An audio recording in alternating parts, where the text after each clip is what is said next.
Josué Robledo, ¿cómo estás? Muy buenas Muy noches. buenas noches, Jaime. Eres senador del Partido de la Revolución Democrática, Sí, eres de Chiapas así es. y eres candidato a la presidencia del Partido de la Revolución Democrática cuando esta ocurra próximamente. Exacto. En mi tierra hay un dicho que dice que cuando uno va a la mitad del río, el peor error que puede hacer es bajarse del caballo. Yo no me bajo ni le bajo. Eso quiere decir que esta versión que corre de que Agustín Basabe, quien se acaba de recientemente de afiliar al Partido de la Revolución Democrática, y se supone que hay un acuerdo de las tribus para que sea electo como el candidato de consenso, eh, te dejaría fuera de la contienda. Sí, vaya, yo creo que ha sido un error generar esta percepción de que en el PRD se adoptan prácticas de otros partidos como la cargada, la línea y el tapado o los dados cargados. El hecho de que Agustín Basabe se haya afiliado a las filas del PRD es una muy buena noticia. Es un académico respetado, un político que además ha estado en la actividad política pública en la propia Cámara, ya había sido diputado. Pero esto está generando justamente una percepción que no abona en nada a que un partido tan libre, tan abierto, tan plural como el PRD no tenga competencia interna. Yo estoy convencido que los partidos que matan la competencia interna simplemente cancelan su futuro. Ahora, esto de matarla, pues hay muchas maneras de matar las pulgas. Y el hecho es que hay un Congreso que va a elegir a este presidente, ¿no es cierto? Un Congreso Nacional. Está llamado el Congreso tendrá facultades estatutarias de modificar estatutos, por eso es que se generó tanta expectativa de que en el Congreso se cambiaran estatutos respecto al papel de las corrientes, que se abrieran estatutos respecto a la obligación de presentar las declaraciones patrimoniales, el 3 de 3, como yo lo he estado planteando, como una obligación de los candidatos del PRD, o que se abriera el Congreso para abrir las candidaturas a externos dentro del partido. Sin embargo, al parecer el Congreso lo único que va a hacer es modificar el requisito de antigüedad que piden para la presidencia del partido de 2 años. Ok, si se modifica nada más ese estatuto y al mismo tiempo este Congreso se convoca, son 350 más o menos los integrantes, ¿no es cierto? No, el Congreso son 1,200, pero los que van a elegir es el Consejo, que ese es otro órgano interno, el mayor que existe en el PRD, y el Consejo es el que va a elegir. Esos sí son casi 200, son un poquito menos de 200. Un poquito menos de 200, el Sí, Consejo Nacional. el Consejo Nacional. Y ese Consejo Nacional, es obvio, está integrado por perredistas. Y esos perredistas, es obvio, pertenecen a tribus. Luego las tribus controlan ese Congreso, luego no vas a ganar. Bueno, yo creo que la posibilidad de que gane el PRD es a partir de que en ese consejo los que hemos levantado la mano podamos presentar un programa, podamos generar espacios de discusión, debates y deliberación pública. Yo quiero que gane el PRD. Si hay una lógica en la cual ya llega todo planchado y mandamos una señal hacia afuera, en ese sentido, pues yo creo que vamos a perder todos. Yo estoy convencido de algo. Los partidos que solo se ven al ombligo se convierten en expertos en ombligo, pero ver al ombligo no te permite ver hacia adelante y hacia el futuro. Eso es lo que nos puede pasar, ese es el riesgo, a pesar de la calidad de quien esté hoy puesto sobre la mesa. Pero el que ve hacia el ombligo lo ve por razones muy entendibles, aunque no justificables. Y las razones entendibles es que hay intereses, prebendas. Entonces, volvemos a lo mismo. El PRD está atravesando por una de las, o por la peor crisis de su historia. La Sin salida duda. del ingeniero Cárdenas, la salida de Andrés Manuel y de otros. Encinas. Encina, sí, y podríamos seguirle. La pregunta es, de acuerdo a tu visión, ¿por qué esta crisis? No son las tribus, los intereses creados, las prebendas, la corrupción, las corruptelas, lo que está en el origen de esto. Sí, a ver, yo creo que la crisis responde a varios temas. El primero es haberse alejado de la sociedad, haber hecho un partido que solamente opera hacia adentro y no hacia afuera. Hace mucho que el PRD ha dejado de ser un vehículo para las causas de ciudadanos no afiliados, pero que se identifican con la izquierda. Segundo, creo que se flexibilizó de más la puerta de entrada al partido a candidatos como Abarca, simplemente.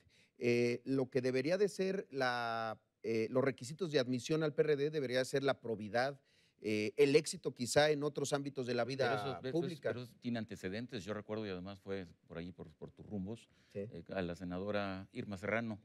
Sí.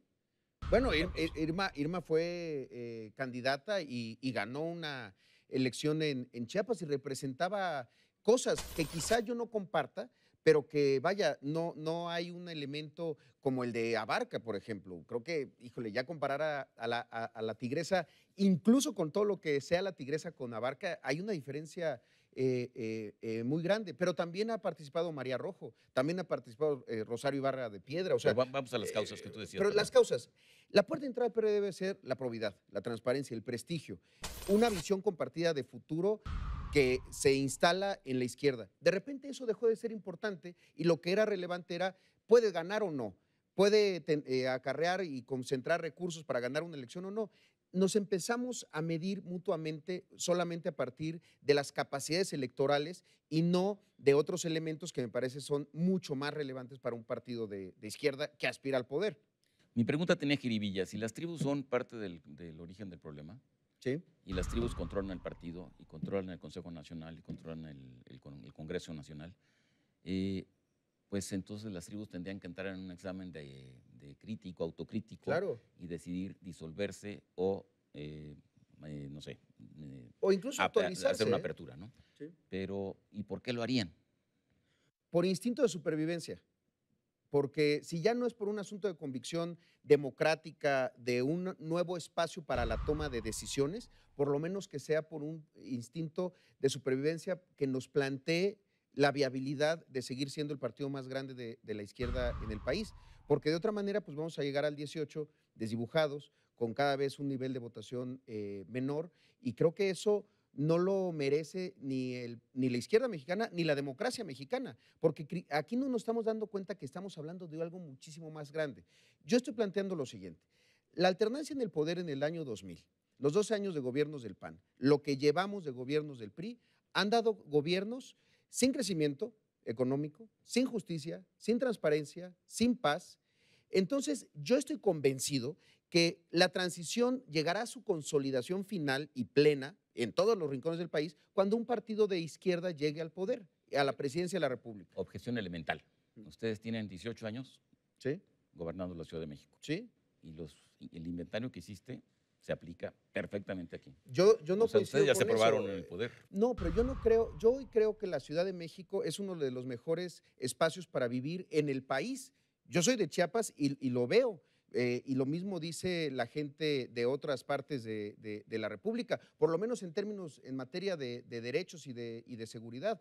Hay crimen organizado en la ciudad, sin duda, pero no estamos a los niveles de otros gobiernos priistas. El DF no es Veracruz. Tenemos la línea 12, tenemos todos los datos de moches y de extorsiones que se hacen en los negocios de parte de las delegaciones que Claro. acaban de ser derrotadas. Digo, perdón, derrotadas, sí. Sí, bueno, que Eh, pasaron a Morena. y entonces, bueno, no es un ejemplo así como verdaderamente luminoso el PRD.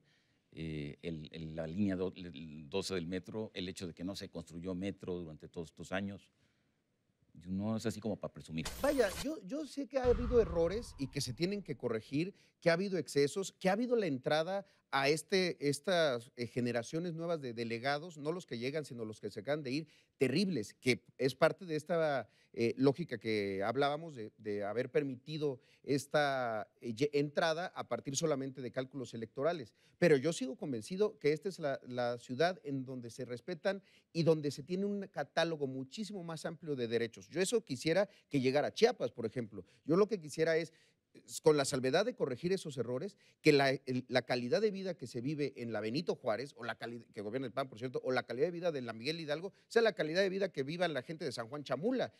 A eso es a lo que yo aspiraría. Entonces, ¿qué es mejor o qué es peor? Pues bueno, depende del cristal con que se mire. Bueno, digamos que es eso. Ahora, como van las cosas, y si efectivamente ocurre lo que se dice que va a ocurrir, y Agustín Basabe queda en la presidencia nacional de tu partido, Sí. ¿cuál sería tu evaluación de estos? Eso representaría, como quiera que sea, que el acuerdo entre las tribus sí funcionó y que efectivamente hay un candidato externo que viene como a pacificar una especie de Bonaparte ahí por encima de todos y que debería tener alguna utilidad. Pero lo que mostraría también es que las tribus están y se mantienen. Mira, yo creo que el problema de este momento político de la renovación del PRD pasa por un asunto elemental. Como dicen en los pueblos, pusimos los caballos adelante de la carreta.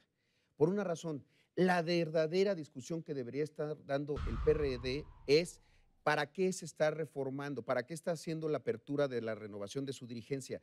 ¿Qué partido le vamos a ofrecer a los ciudadanos? Primero, ¿para qué? Y luego, ¿quién? Y nos hemos concentrado en dos preguntas nada más. ¿Quién debe ser el presidente y debe de ser con tribu o sin tribu? ¿O deben prevalecer las tribus o no? Esa no es la pregunta relevante. Esa no debería ser la pregunta relevante de un partido que aspira al poder. Si el poder al que aspiramos es solamente el del interior del partido, del control de las candidaturas, el control de las dirigencias, el control de las prerrogativas, nos vamos a equivocar.